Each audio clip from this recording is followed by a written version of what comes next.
Welcome to Dependable Flame, where we explore vintage petrol lighters, ashtrays, tobacconiana, and other useful mechanisms. Make yourself at home. Today we are going to take another look at this Piezoelectric Ronson butane lighter. It's a lighter that when I originally made the video, put gas in it, made a little short, published it on YouTube, and made the statement that we all know that'll have leaked all its gas out before the sun goes down, something like that. And then I set it aside and I just picked it up, and just like I am this time. A minute ago I picked this up and it was in this bubble wrap. And I started to strike it and I thought, no, let's just wait for the video. Because the last time, that's what surprised me. I thought it would have been empty. And it had been sitting there for well over a month. And it still had fuel in it. This lighter, I cannot remember the last time I put fuel in it. But it was definitely over 3 weeks ago because it was before I went on vacation. So thought we'd strike it. Okay, so it takes a few times there.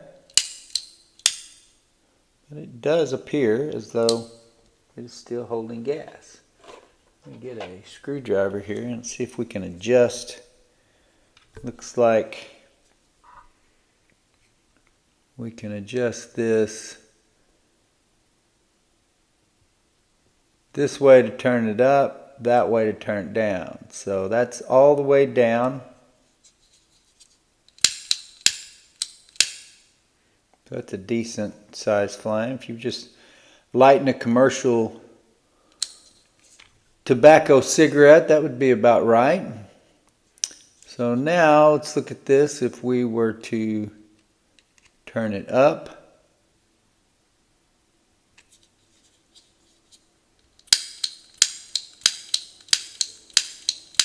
now it doesn't want to light. So turning it up, does that give it too much gas? So throw off the mixture.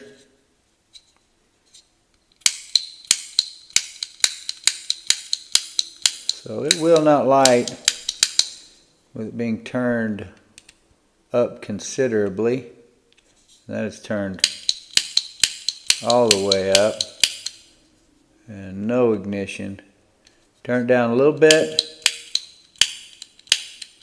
Still no ignition. Turn it all the way down. Then it'll light.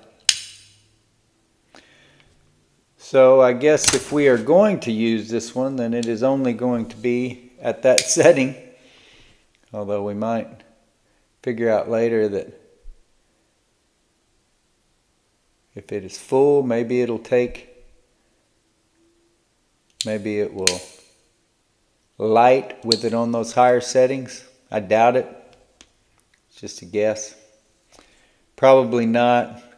I don't have any great desire to work on butane lighters. That flame is jumping around a little bit, like maybe the fuel is beginning to fail. And we might pump some more in here if it does. We'll just have to see. I think this lighter was probably made in the 70s or 80s. I can't remember if anybody ever verified that or commented under any of the videos to give me their opinion of that. You can see there is a sticker of sorts here on the bottom, or a panel that says Ronson, Japan. This isn't a lighter I'd be selling or anything. It's pretty cool. I mean, it's a nice looking, elegant looking lighter as far as the engine turn design. Not sure what you would call that exact design. High polish on the spines.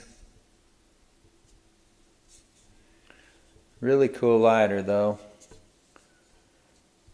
Well, it's what we here at Dependable Flame tend to categorize as an other useful mechanism.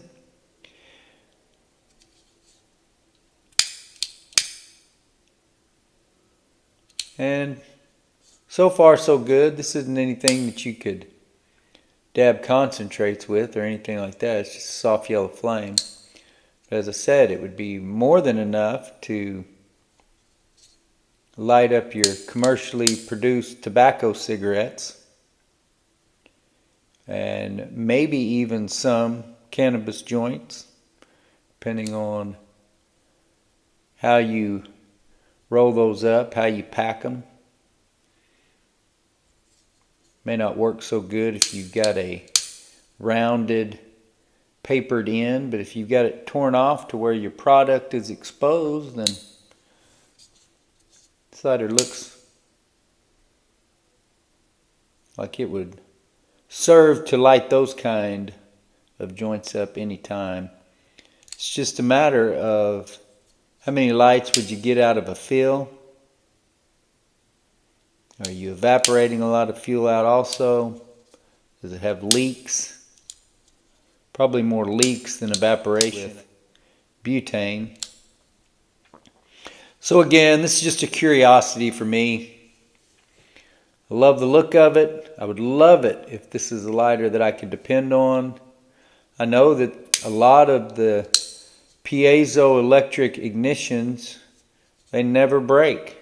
Now if it does, you're going to have a hard time repairing it, but if it never breaks, then you never need to repair it. So it's still sparking, and that's cool. It's still holding gas after a long time of sitting in there without putting more fuel in it. And whether or not we could figure out how to adjust it, and whether or not it holds enough fuel that you could carry it around and use it to light up your cigarettes or joints. Not you, because like I said, I'm not going to sell it. But whether or not I can use it, whether even though it's a butane lighter, is this piezo sparked butane fueled lighter reliable enough that I can fuel it up, stick it in my pocket, push the button when I need it, and depend on it to produce its flame. It does look like that is waning here and there, but that may be because of the breath from me talking having an effect on it. I don't know. If it'll make it through this video, then we'll carry it around, use it as we can, and then fuel it up in the next video. But definitely a lighter or an other useful mechanism that I would like to be able to use on a regular basis. Until next time.